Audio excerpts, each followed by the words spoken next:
Before we start today, I have to tell you about State Farm agent Bryant. A lot of our listeners have gone to him for all their insurance needs, and he's been very helpful in getting them the coverage they deserve. There's no games with Bryant. He's just here to help and make sure you feel safe. So if you have insurance needs and you haven't called him yet, what are you waiting for? Dial up that number, 630-796-2662. That's 630-796-2662. Or find him online at ryanismyagent.com. That's ryanismyagent.com, and make sure to mention Sports Talk Chicago. Like a good neighbor, State Farm is there.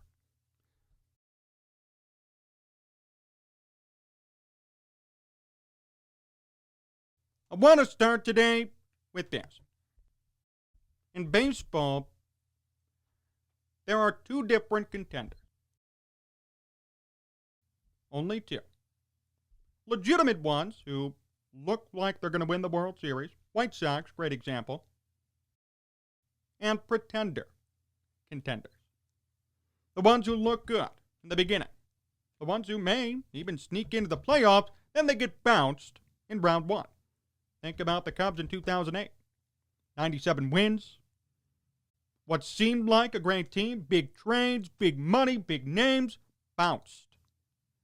Round one, swept by the Dodgers. That was a pretender contender.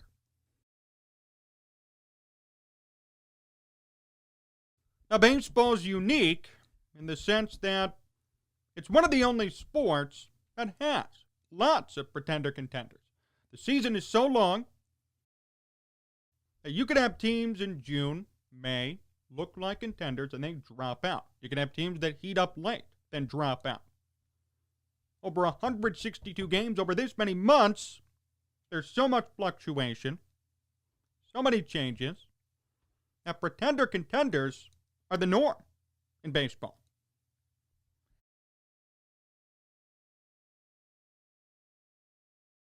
Now, if you recall, a couple of weeks ago on this program, I wondered whether the Cubs were pretender contenders. And admittedly, I was leaning towards they were. Unsustainable starting pitching, regression at the plate, very tough schedule in June, and this team being quote-unquote a vibe is not good enough to sell me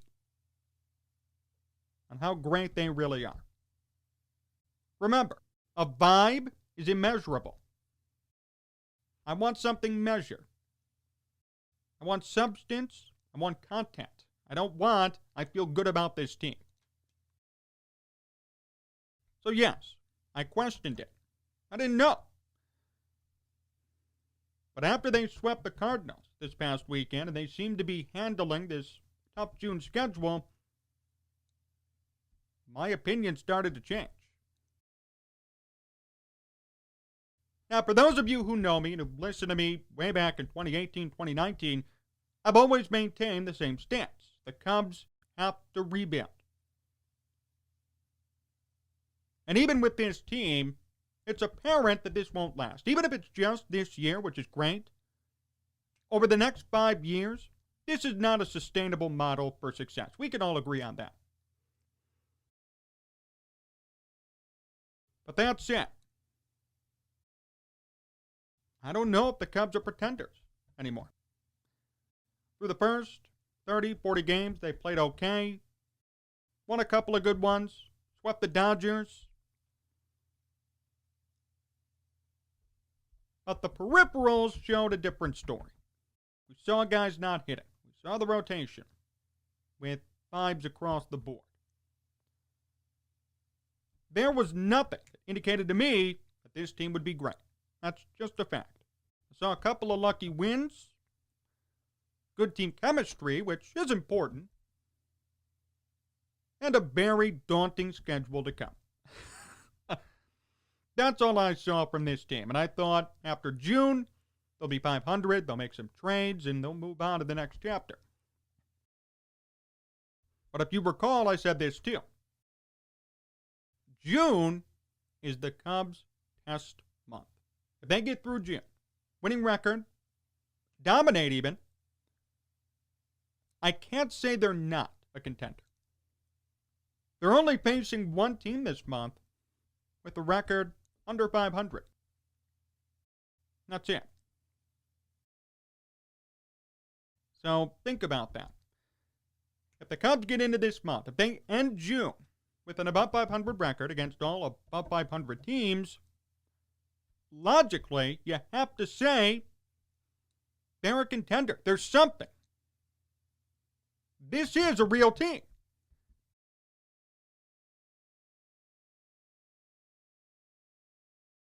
And so far, to their credit, even though I still express some concerns on my end, they've lived up to the hype. It's fair to call them a vibe right now. But you never thought I'd say that, but it's true. There's finally substance to back up that claim. I mean, look at this team. Rizzo, Bryant, they lead the way. Now, Baez is struggling. Now his OPS plus is at 104. That's very concerning. Hayward and Happ, concerning. But Jock Peterson's heated back up. Wilson Contreras doing his thing. Patrick Wisdom still hitting well. Jake Marisnick, too. I mean, these are role players whom the Cubs shouldn't really rely on too far in the future, but they're coming through now. At the right time against some pretty damn good teams. The rotation's gotten better.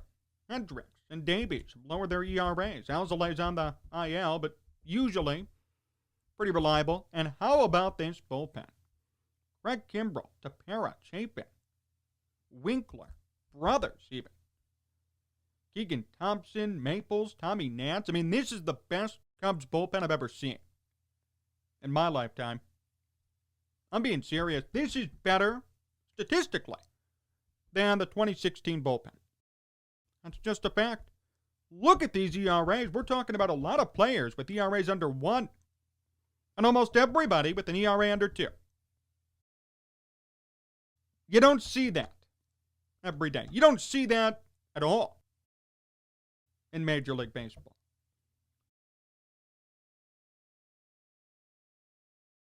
Four pitchers with ERAs under 2.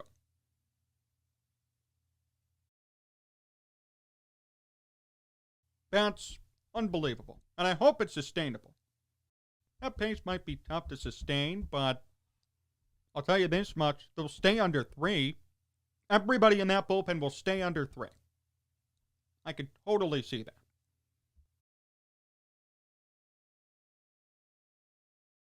So maybe I was wrong. A little bit.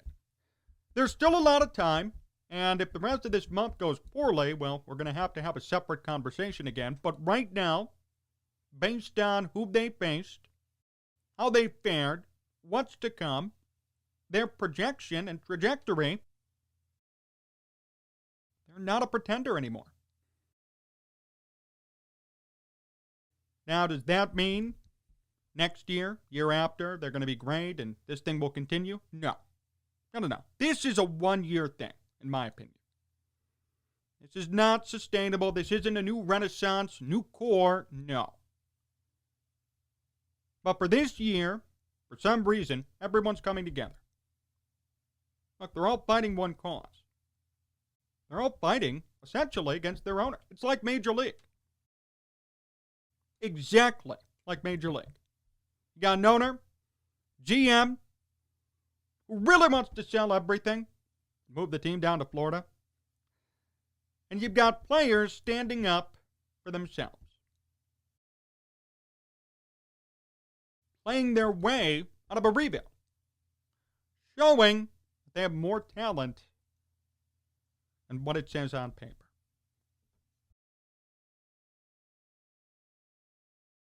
That's very commendable. And I'll admit, I thought they were pretenders. They still could be. Nothing's set in stone yet. But the more and more they play like this, the more and more they take down serious teams like St. Louis, San Diego, Los Angeles. It's getting harder and harder to say, I don't believe, I don't trust it. Still don't think the starting pitching, is sustainable. The offense is there when they need it. The bullpen, top of the game. Maybe that's enough to have them move forward. I just think it's such a surprising turn of events. Entering this season, no one really knew what to expect, and it really seemed as if this would be a 500 team, ready to rebuild, to move on, similar to 2009. But they're just playing well. They're just winning. They're not supposed to be. This team is not supposed to be good. Go back to March, look at this team on paper and tell me they'd be a 90-win team. I dare you. But they're playing like a 90-win team, playoff team. And it's really inexplicable. And the fact that you're doing this without some of your best guys, Hap is not performing, plain and simple. Problem at second base. Javier Baez regressing, and you're still doing this? You're still putting up good numbers? You're still winning key games? Pretty damn impressive.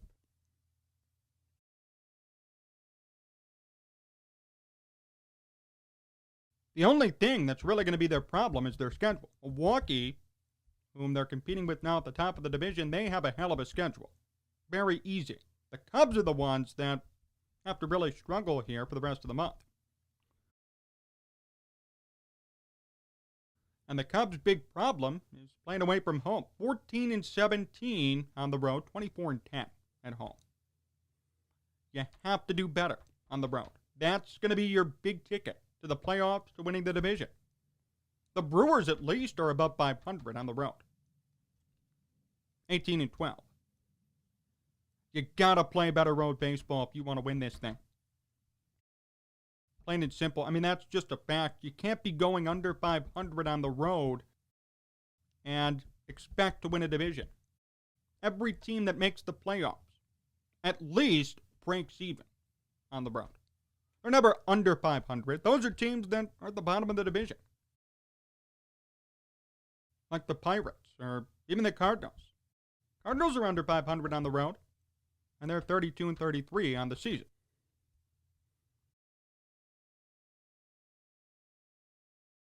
You need to play better road baseball. You need to be better when you're away from home. And have everybody perform in that same way. I won't apologize yet. But I'm about to apologize soon. If this keeps up, we're calling the Cubs pretender contenders. I was wrong so far. Maybe things will change, I don't know, but based on today and where they stand, these are not pretender contenders. These are serious, somewhat serious contenders. Now, are they World Series winners? No. No chance. This will not be sustained in the playoffs. But getting in, maybe even winning a series, that's very much possible. Now it is. If these performances keep up, if they rely on guys whom they shouldn't be relying on and they keep performing, you're going to be fine. I mean, come on, let's be honest here. Who in their right mind would rely on Tommy Nance, right, before the season began? Chapin. Other role guys. Alcantara. Wisdom. You would. No one would. So I'd love to see this get better for them. I'd love to see this stay sustainable, and that's possible. But you do have to applaud their effort. I'll give them credit. It's very surprising to see this team where they are. And it's even more surprising to know ownership, management, they don't support it. And the Cubs tell them essentially, we don't care what you think. We don't give a blank what you think. We're just going to play and we're going to win. And we're going to make it so hard for you to make moves, and it's not our job to do that. We're just going to win. That's what you told us to do, which is true. The Cubs never said we're going to rebuild. They said, a retool, and we'll see if we can be competitive. They're being competitive. What more do you want? Saw some reports that the Cubs could be buyers instead of sellers at the deadline. I don't know if that's true yet. That shouldn't be determined till after this month, realistically. They're halfway through. They played great, but the next half could be horrible. You don't know. But I really can't recall a shift like this mid-season. To go from we need to rebuild this year. It's a retool. None of these guys are expected to win to, well, we might end up being a contender. We kind of backed into it and became a really damn good team.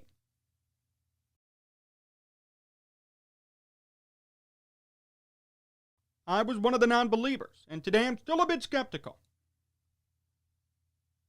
But they've done nothing to tell me otherwise. They've done nothing to tell me we're going to totally fluke out. The only thing I'm still concerned about is starting pitching. And if they want to make a serious run, they have to make a move there. They just have to. This is non-sustainable.